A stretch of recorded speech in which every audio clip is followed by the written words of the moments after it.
左眼能看到1年后发生的事，我能看见彩票店1年后的开奖号码走势图。我将1年后各期彩票中奖号码记在日记本上，只需等待1年，我将一夜暴富。我是4个月前突然拥有了这项特殊能力，我打算利用这个能力买彩票中大奖。可让我担心的是，我怕我等不到那一天了。今天夜里我起床喝水，忽然看见我家的房门被缓缓推开了，门口站着一个手持尖刀的黑衣蒙面人，他悄悄地走进了我的屋子。幸运的是，这是我左眼看到的。我放下手中的水杯，用左眼死死地盯着面前的黑衣人，心想这人是要入室抢劫吗？难道1年后的今晚，我的家里会遭贼？此刻我的屋子里是亮着灯的，可1年后的今晚，整个屋子里都昏沉沉的。黑衣人个头不高，瘦瘦的，他头上戴着鸭舌帽，脸上戴着口罩，看来这人早有预谋。黑衣人手握尖刀走向了我的床，趴在床上熟睡的我却浑然不知有人靠近。黑衣人悄然来到了床边，忽然他手起刀落，尖刀直接刺向我的后颈，被子里我都来不及反抗，略微动弹了几下便没了动静。黑衣人没有在屋子里翻箱倒柜，只是拿起了我放在床头柜上的日记本，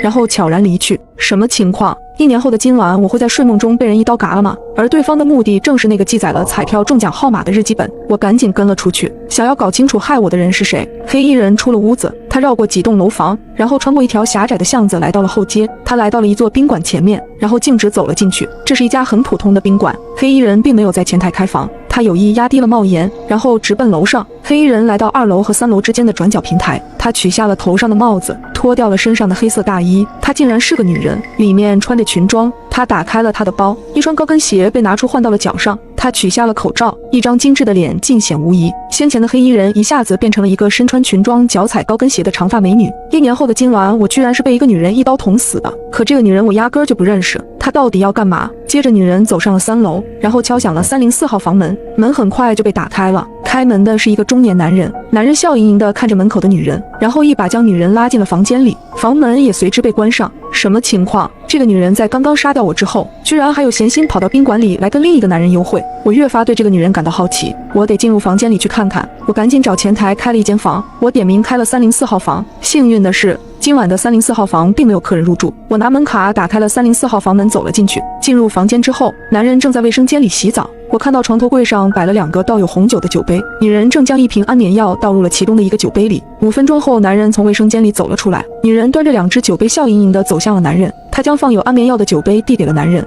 男人将红酒一饮而尽，然后就要对女人动手动脚，女人却以先洗澡为由走进了卫生间。男人只好无奈地玩起了手机。不一会儿，我就看见他接二连三地打起了哈欠。我打开了卫生间的门，女人只是将水放着，贴在门口听着外面的动静。大概10分钟之后，男人终于睡着。女人走出卫生间，双眼死死地盯着床上的男人，目光冰冷，像一道充斥着杀气的寒光。1年后的今晚，在不到1个小时的时间里，这个女人一连嘎了2个人，最毒妇人心。这话简直一点没错。女人将男人的左手掰开，然后取下了男人手指上的一枚钻戒，然后走出房间。在楼道的转角处，女人重新换上了那身黑色的大衣，绕过几个监控盲区，在一个不起眼的垃圾堆前，她扔掉了她的大衣和包。在不远处的一个路口，她坐上了一辆出租车，很快消失在街道的尽头。我本想继续跟上去的，只可惜我没女人运气好，我在路口等了很久也没等来一辆出租车。再次回到家，已经是1个小时之后，我缓缓地走进了屋子，用左眼死死地盯着我的床。被子里的我应该已经凉透了吧？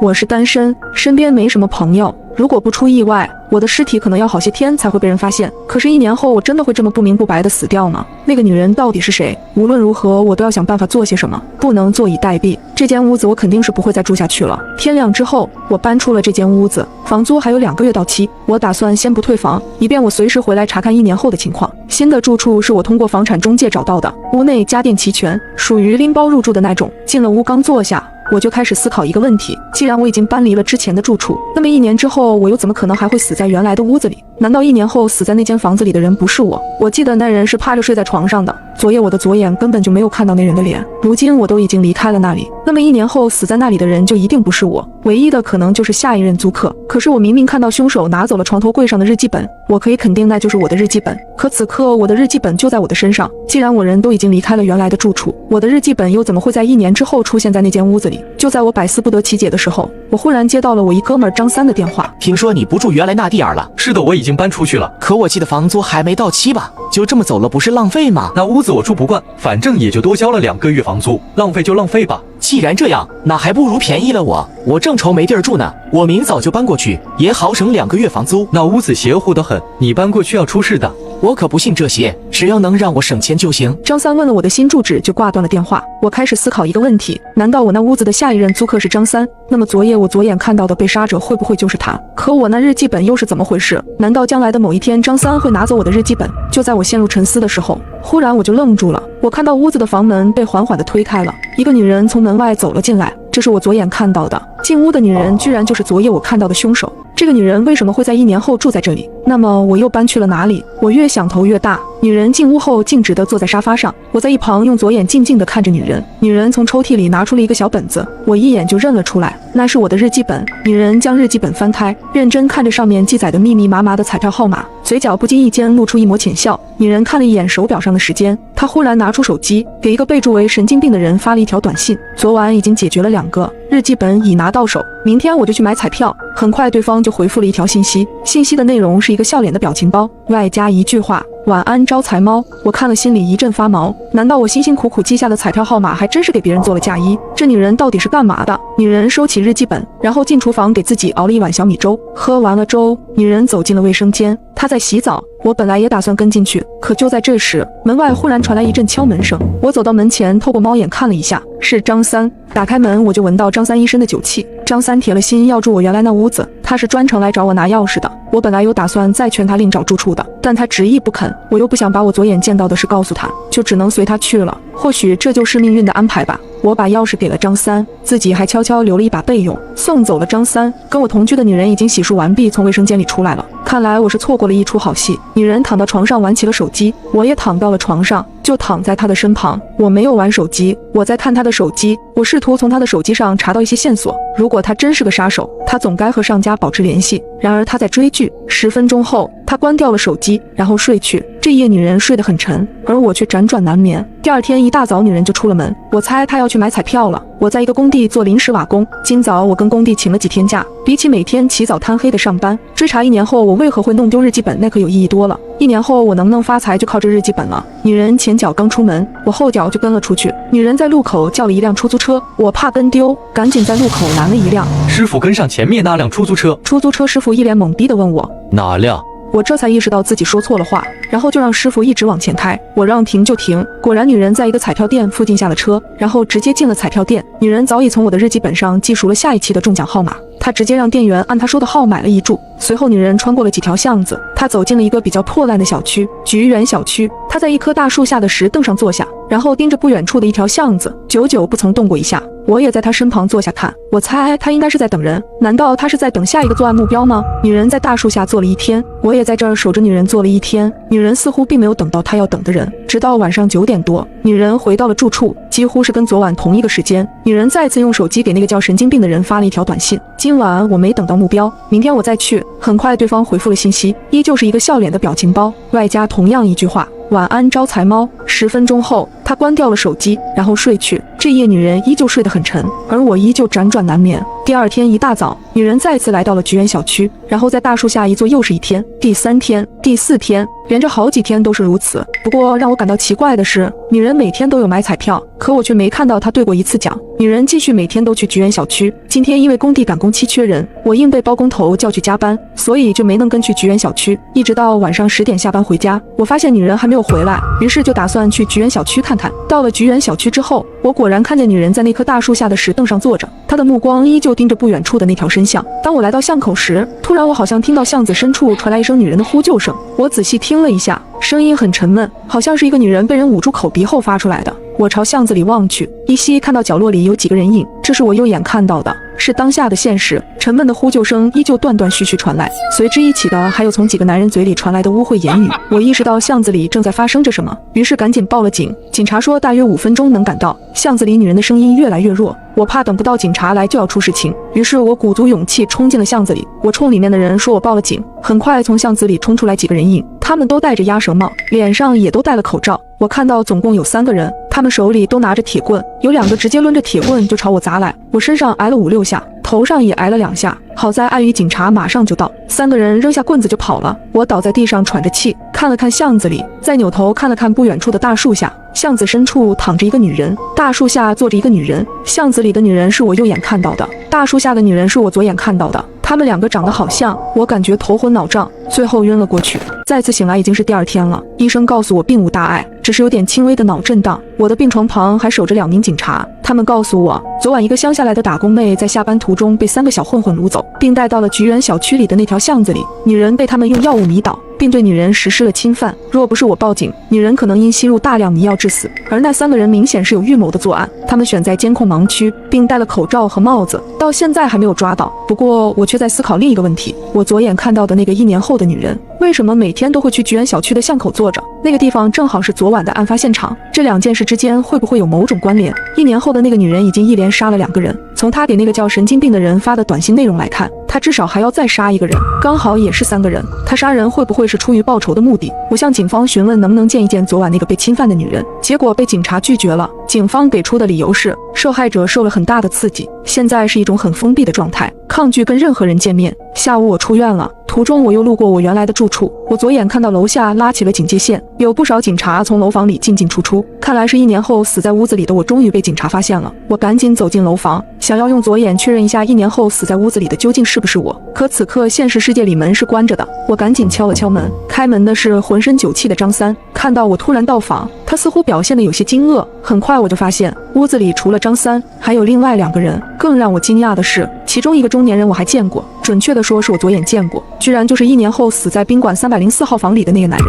他在1年后会被那个女人用安眠药杀死。我右眼看到桌子上都是外卖和满地的酒瓶。张三向我介绍那2人是他的好哥们，一个叫李四，另一个叫王五。1年后死在宾馆304号房的男人就是李四。张三还拉着我坐下跟他们一起喝酒，我一边应酬一边用左眼扫视四周，尸体已经被翻过身来，我看到了尸体的脸，真的是张三。1年后那个女人先后杀死了张三和李四，那么她下一个目标会不会就是这个王五？如果女人杀人的目的是出于报仇，那么昨晚的犯罪者就是我面前的这3个人。这是李四问我，兄弟，你额头上的伤是怎么回事？我不确信他问我头上的伤是出于关心还是有别的目的。眼下这个情形，我只好如实说了我昨晚的遭遇。李四问我昨晚有没有看清那些不法分子的脸，警察有没有查到什么线索。当听到我给出的都是否定的答案之后，他们3个似乎才松了一口气。晚上回到家，女人已经先我1步回来了，她正在给那个叫神经病的人发短信，短信的内容是，等我给你报了仇，我就离开这里去陪你。很快对方回复了信息，仍旧是一个笑脸的表情包，外加同样一句话，晚安招财猫。女人发出去的短信让我有种很不好的预感，留给我的时间不多了，我想是时候该向她问清楚了。我想到了一个办法，我拿起一支黑色的记号笔，在窗边的墙壁上写下了3个大字，你是谁？如果在接下来1年的时间里没有人擦掉我写在墙壁上的字，那么此刻女人身旁的墙壁上就应当也会有这3个字。女人很快就注意到了墙壁上突然出现的大字，她吓得连忙后退。我赶紧又补充了1行字，你不用害怕，我不会害你，我只是想知道你是谁。女人显然有些慌了，她紧张地看向四周，然后盯着墙上的字在说着什么。我赶紧又在墙壁上写道，我无法听到你的声音，你可以用笔写下来，写在纸上或者墙壁上，我都能看见。他赶紧用一支红色的记号笔在墙壁上颤抖地写下了3个字，你是谁？我考虑了一下，随即在墙上写道，我是一个能看到未来的人，我和你的时间相差了1年。女人有所迟疑，显然她还是不信。我赶紧又把这几天我左眼看到的一切都写了下来，包括我看到他先后杀了2个人，还有他发出去的短信内容。女人看后陷入了沉思，终于她好像开始相信了。她写字问我，如果这些天你一直都跟着我，那么昨晚你也去了菊园小区？我回复，是的。那么巷子里发生的事你都看见了？我赶紧解释，我是那件事情的目击者，我报了警，自己也被袭击了。女人想了一下写道，原来你就是当时的报案者。我赶紧追问，你跟巷子里被侵犯的那个女人是什么关系？她埋下头许久才写道，我就是那个女人。看来我之前的预感没有错。女人继续写道，谢谢你当时及时出面报了警，要不然我也活不到现在。我回复，只可惜警方目前对这起案件还没有任何线索。我知道警方一直没能抓到那3个人，要不然我也不会亲自报仇。所以你要杀的人就是昨晚侵犯过你的人，你是如何查到他们身份的？我自有我的办法。你有证据？有。那你为何不把证据交给警方，而是选择亲自出手？因为我怕我等不到他们被判罚的时候了。女人一把拽下了头上的全部头发，那是她的假发。我已经身患绝症了，我所剩的时间不多了，况且那3个人身上还沾有人命，我要他们血债血偿。人命？谁的命？他略显迟疑，没有直接回答我的问题。你可以帮我一个忙吗？什么忙？帮我给这个日记本的主人带一句话。我一下子紧张了起来，让他毁掉这个日记本。为什么？因为他将来会因为这个日记本而死。我看后如受晴天霹雳，1年后我还是死了。我赶紧追问，他是什么时候死的？怎么死的？你好像很紧张。我赶紧写道，如果我告诉你我就是这日记本的主人，你信吗？他看后再次陷入了很长一段时间的沉思。我信，其实我早该猜到了。我只是想看你亲自承认，你我此刻同处一间屋子，只是时间相差了1年，那么你必然是1年前这间屋子的住户。苏远是你吗？他居然写出了我的名字，你认识我？快告诉我，我到底怎么了？不久的将来你会被人害死。被谁害死？张三、李四、王五，我杀他们是给自己报仇，也是在给你报仇。你到底是谁？就在我极为震惊的时候，他告诉了一个更令我出乎意料的事实，我是你1年后的妻子。我彻底傻眼了。女人怕我不信，他还从柜子里拿出了我们的结婚证，我看到他的名字叫李岩，她确实是我的妻子，1年后的妻子。接下来的几个小时里，李岩通过一行行文字讲述了我未来几个月即将发生的一些事。在经历了菊人小区事件之后，李岩整个人变得比较消沉而且封闭，加上警方一直未能抓到作案人员，李岩便一直活在阴影和极度的恐慌之中。然而更令他绝望的是，案发当晚，医院在对李岩验伤的时候，意外查出他已经身患绝症，医生告诉李岩最多还能活1年。一连串的打击，再加上几个月的病痛折磨，他不堪重负，最后选择了跳河自杀。而正好经过现场的我救了他，与其说是我救了他，倒不如说是他救了我，因为我根本就不会游泳。因此这一次的相遇算是我们初次相识。李岩跟我讲了他的种种遭遇，我很同情他，并鼓励李岩要坚强地活下去。也不知道我是哪根筋不对，从那天起我开始赖上了他。我鼓励他接受治疗，我说无论结果如何，我都会一直陪他走下去。连续的治疗让李岩的头发越来越少，于是我给他买了假发。李岩的身体状况越来越差，所剩的日子屈指可数。在他生日的当天，我带着李岩去了民政局领了结婚证，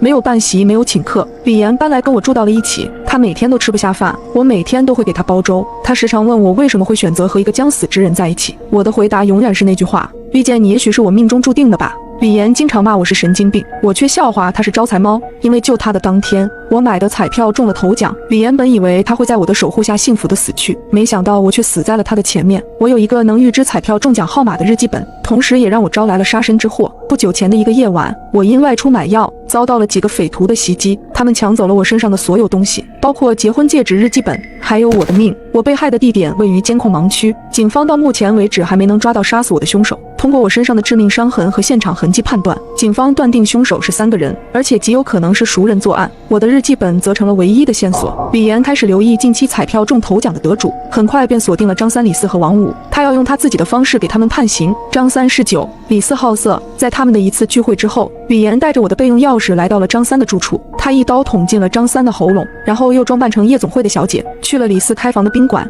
用安眠药搞定了李四。如今只剩下了王五。看完他写下的字，我也不知该回什么好，想了很久才继续写道：如果你真的要报仇，我可以帮你，也算是帮我自己。帮我？你打算怎么帮？我明天就去向警方举报那3个人，让他们得到法律的制裁。你当时并没看到他们的脸，你也没有证据。我是没有证据，但是你有啊，你把你查到的证据告诉我，我再告诉警方。没用的。什么意思？在你的未来才会出现的证据，你如何在你的时间交给警方？虽然你能看到我找到的证据，但警方无法看到。我恍然大悟，这是违背因果律的悖论。那我直接在我的时间里杀了他们？不可以的。你我同处一个空间，你代表了历史，我代表了未来。既然他们3人可以活到我所在的时间点，那无论你做什么都不能改变因果律。他的话让我有些震惊，仿佛好像确实如此。我答应李岩明天陪他一起去解决王五，并躺在床上和他度过了最后一个夜晚。第二天一早，趁着李岩还在熟睡时，我买了新的油漆，直接掩盖了上面的黑红色的文字，并且退掉了这个房子，远离了这座城市。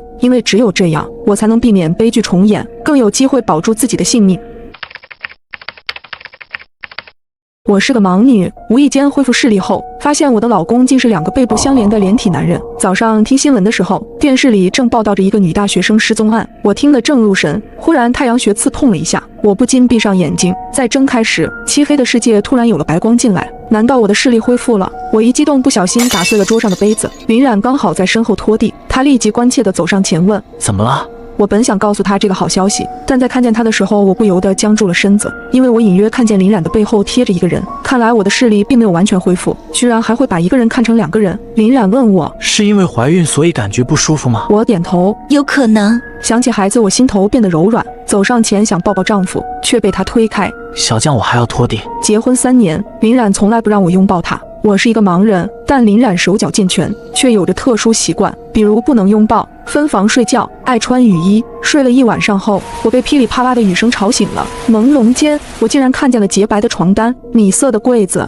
张开食指在眼前晃动，我还是看得清清楚楚，我真的恢复视力了。此时外面传来开门声，我欣喜若狂，想要快点告诉林冉这个好消息。可刚走到门口，我就看见林冉正在拆一个超大的纸箱。林冉背对着我，她穿着宽大的黑色雨衣，头上戴着的硕大的衣帽将整个人笼得严严实实。纸箱被打开，我看见有一个女人躺在里面，那个女人穿着白色的校服，蓝色的帆布鞋，肢体僵直，我一眼看出这是具尸体。我愣在原地，耳边回荡着昨天的那个新闻，竟然是他杀了这个女人。我想开口叫她，突然一只手从林冉的雨衣里伸了出来，他的手不应该在拆纸箱吗？帽子被推开，我看见帽子里藏了一张男人的脸，那张脸正对着我。看见我后，他微微笑了，随后雨衣里又伸出来一只手，那只手上正拎着给我买的早餐。我心惊肉跳，不由得连连后退。顷刻之间，我终于明白为什么林冉从不跟我一起过夜，也从不让我与他亲近。原来他是个连体人，我甚至不知道这两个人中谁是林冉。此时他们转过身去，我看见了另一个男人的脸。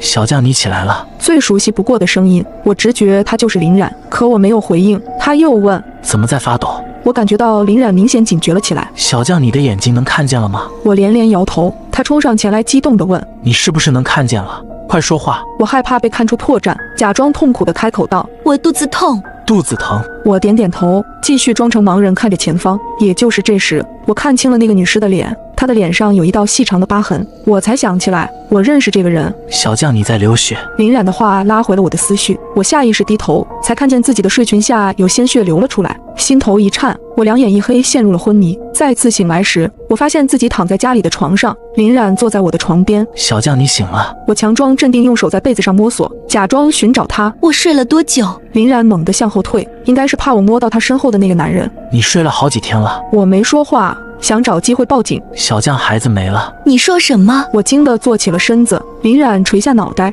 可表情却看不出一点难过。医生说你的身体太虚弱了，所以才会流产。怎么会这样？我佯装哭起来，其实心里却暗自松了一口气。有一个杀人犯加连体人的父亲，这个孩子本就不该出生。林冉柔声说道：小将，你还年轻，以后还有机会做妈妈的，别难过了，我去给你炖点鸡汤。他往外走的时候，他的兄弟一直面对着我，如同一个附着物靠在林冉背后。等他们走出去后，我掀开被子，也偷偷跟了出去。林冉他们进了厨房，我走进客厅，发现那具尸体已经不在了。我靠近厨房，隐隐听见里面传来咳嗽声，两个男人的对话声随之传来。那剩下的人，你准备怎么办？不是林冉的声音，应该是他的哥哥或者弟弟。我听见我的丈夫说：把他们都找到，然后全除掉。我心间猛地一颤，那边又传来声音：嫂子好像不对劲，我怀疑她是不是能看见了。叫我嫂子，看来林冉是哥哥，他们竟这么快就怀疑我了。林冉道：是不是因为药的问题？药？什么药？听见他们好像要往门口走来，我不敢再听下去，赶紧跑回卧室。